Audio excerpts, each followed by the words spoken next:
कर यह आंकड़ा 2,92,000 हो गया, यानी कि 285% के बैंकिंग फ्रॉड की घटनाओं में इजाफा देखा गया और 2100 करोड़ रुपए लोगों के इस बैंकिंग फ्रॉड के चलते जीरो हो गए, शून्य हो गए, उनका नुकसान हो गया। और सबसे ज्यादा कंप्लेंट्स इसमें यूपीआई रिलेटेड बैंकिंग फ्रॉड्स की आई हैं। मैडम, मैं आपको बताना चाहूंगा कि मनी थेफ्ट के साथ साथ उतना ही जरूरी है डेटा थेफ्ट। जब आप बैंक को पूरे विश्वास के साथ अपना डेटा देते हैं, अपना पैन देते हैं, अपना नाम, एड्रेस, डेट ऑफ बर्थ, तमाम चीजें देती हैं, क्या बैंक आपके डेटा को सुरक्षित रख पाता है? क्या बैंक वो जाने अनजाने में या डेटा चोरी के माध्यम से वो सारा हमारा डेटा मार्केटिंग कंपनियों के पास, क्रेडिट कार्ड कंपनियों के पास, लोन देने वाले, फ्लैट बेचने वाले लोगों तक नहीं पहुंचता? एक रिपोर्ट के मुताबिक 2019 में एसबीआई के 3 million customer account data leak हो गया और तमाम बैंकिंग हिस्ट्री लीक हो गई।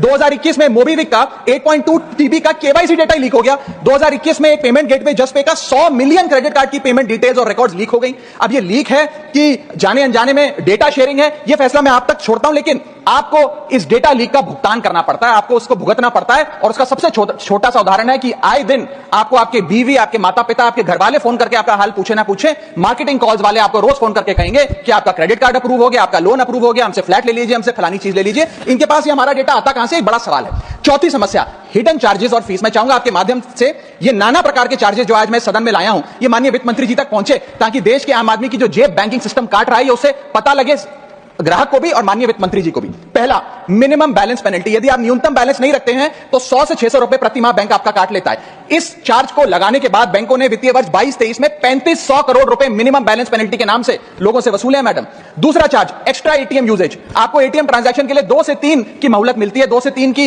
इजाजत मिलती है बैंकों द्वारा। अगर आप चौथा, पांचवां ट्रांजैक्शन कर लें तो हर ट्रांजैक्शन पे 20 रुपए एटीएम चार्ज आपको देना पड़ता है। इनएक्टिविटी फी 100 से 200 रुपए सालाना, यानी कि अगर बैंक आप बहुत ज्यादा अपना अकाउंट यूज नहीं करते हैं तो बैंक इनएक्टिविटी के नाम पे भी चार्ज लगा देता है। फिर बैंक स्टेटमेंट आप मंगवाते हैं तो बैंक स्टेटमेंट इशुएंस चार्जेस के नाम पर आपसे 50 से 100 रुपए लेता है। फिर आप कहते हैं हमें एसएमएस अलर्ट के माध्यम से मेरे बैंक के खाते में क्या आ रहा है उसकी जानकारी मिले, तो एसएमएस अलर्ट चार्जेस के नाम पर भी प्रति क्वार्टर 20 से 25 रुपए आपसे लिया जाता है। ऑनलाइन पेमेंट करेंगे एनईएफटी की तो ट्रांजैक्शन फी भी ली जाती है। जबरदस्ती आपको पहले लोन बेचते हैं और फिर उसके बाद लोन प्रोसेसिंग फी के नाम पर 1 से 3% लोन अमाउंट का काट लेते हैं। और जब आपकी किस्मत ठीक चल रही हो और आप समय से पहले अपना लोन बकाया जो है उसका भुगतान करने बैंक पहुंच जाएं तो loan pre closure charges, early payment penalty के नाम पर भी बैंक आपसे पैसा वसूलता है। साधारण सा सिग्नेचर बदलवाना हो, नॉमिनी की डिटेल्स बदलवानी हो, उस चेंज पर भी 200 रुपए प्रति ट्रांजैक्शन के नाम पे बैंक आपसे पैसा वसूलता है। और डिमांड ड्राफ्ट पे ऑर्डर बनाने जाएं तो 100 से 200 रुपए प्रति डिमांड ड्राफ्ट आपसे पैसा वसूलता ही वसूलता है। यानी कि कस्टमर्स की जेब काटी जा रही है और कस्टमर्स को पता भी नहीं लगता कि कितना पैसा बैंक इन नाना प्रकार के चार्जेस के चलते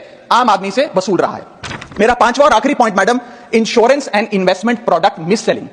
अपने क्वार्टरली या मंथली टारगेट्स पूरा करने के लिए बैंक के एग्जीक्यूटिव मिस सेलिंग करते हैं, गलत प्रोडक्ट लोगों को बेचते हैं। यह भी एक प्रकार का हनी ट्रैप है। मीठी मीठी बातें कर भोले भाले मासूम लोगों को ऐसे प्रोडक्ट्स बेच दिए जाते हैं जिनकी जरूरत उन्हें है ही